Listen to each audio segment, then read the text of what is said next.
Continuing on our tour of Muskogee, we're now at the home of Mack and Anita Whitaker, and Anita has agreed to show us around her garden. Hello, Anita. Hi, Steve. Thank you for coming. We're glad to have you here today. Welcome to our program.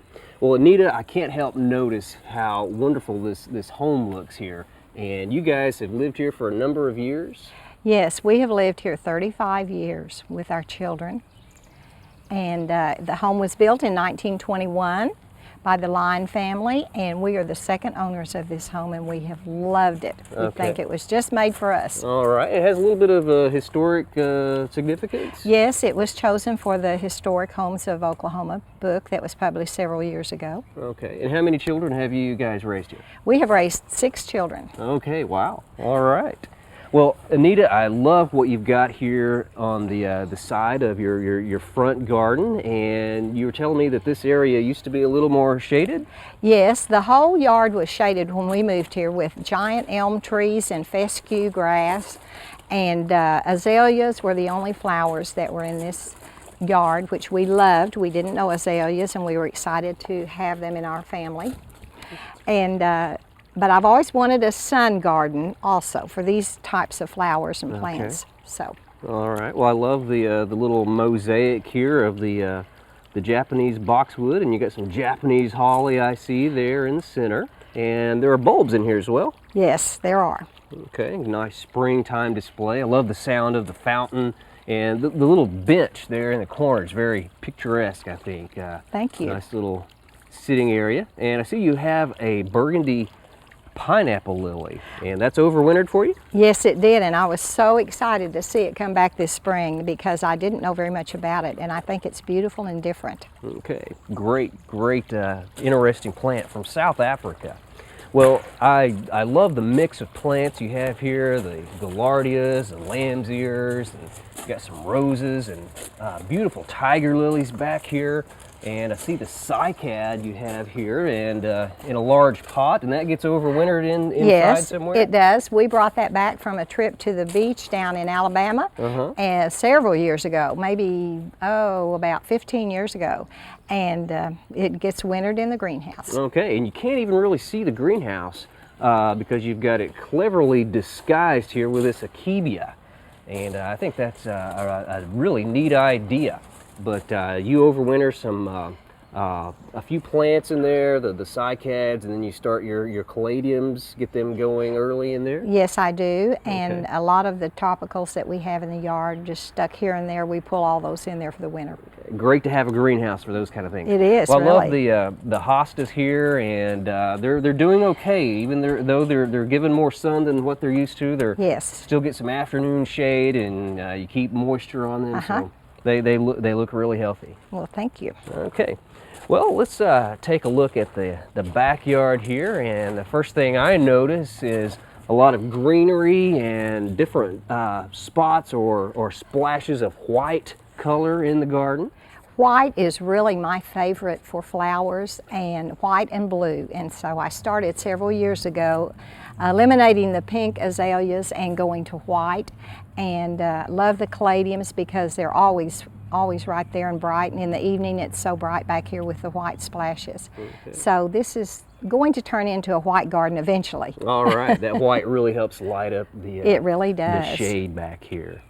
And the arbor over here is painted white, and someone in the family constructed that? Yes, my husband built that for me. We designed it and chose the site and the size, and he turned into quite a carpenter and painter. He was very particular. He didn't want the painter to even paint it. Okay, well, he did a wonderful job. Very, very nice piece of garden architecture out here.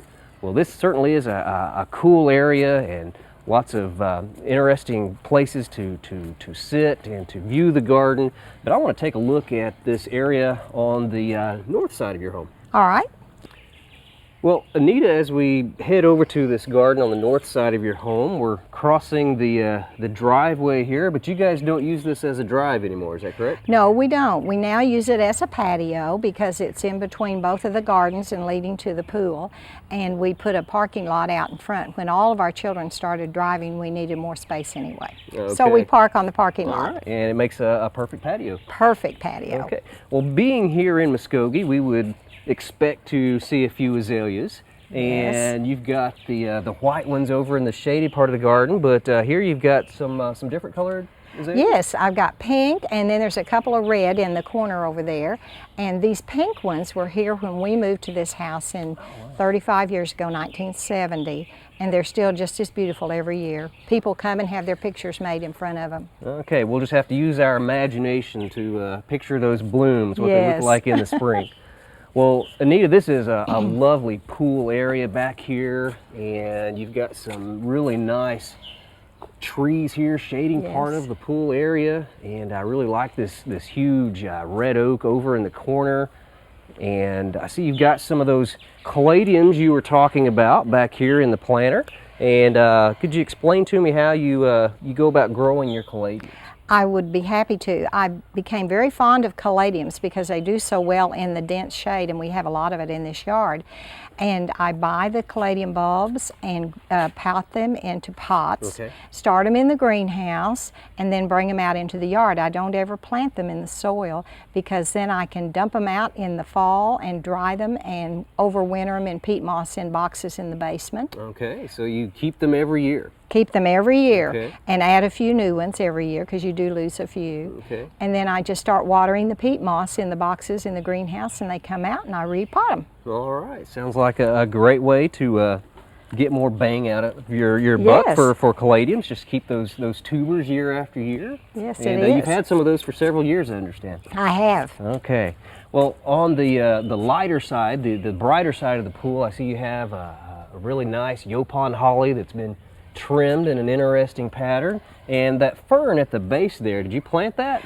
I did not plant that fern, and it's so interesting. I was thrilled to see it come up one year, and it's since come up every year, and I divide it and share them with people all over town. And I don't know where they came from, but I think it was a gift to be shared. Okay. So we have a good time with that A fern. wonderful volunteer patch of ferns. Just Okay. volunteer, it And you have an is. irrigation system there, so it stays moist and lots of those spores germinate. Yes. And we get, or you get lots of ferns coming up there and a lot to share with everyone. Okay. Well, Anita, on the outside of your pool fence, you have a really nice area. I see you have several different roses. So that's your rose garden. Yes, I love roses, and I just have a little bit of every kind, from the miniatures to the floribundas to the teas, and I'm experimenting with some different ones, and I really do enjoy the roses. They're a lot of Okay. work, but they're worth it. They're really pretty. Thank And down at the end of the fence there, see you've got a little garden shed, and I would imagine raising 6 children in the home here. You probably have a few grandchildren. Yes, I do.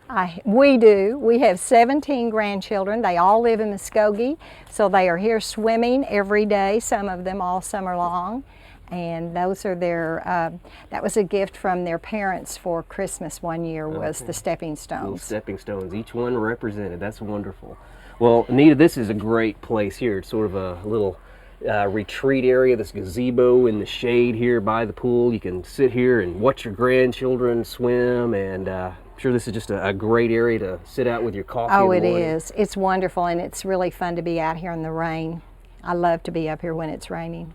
Not storming, but raining. Nice, gentle Nice rain. rain. Well, Anita, thank you so much for showing us around. I love your garden, and I appreciate it. Thank you, Steve. I enjoyed it very much. Come again.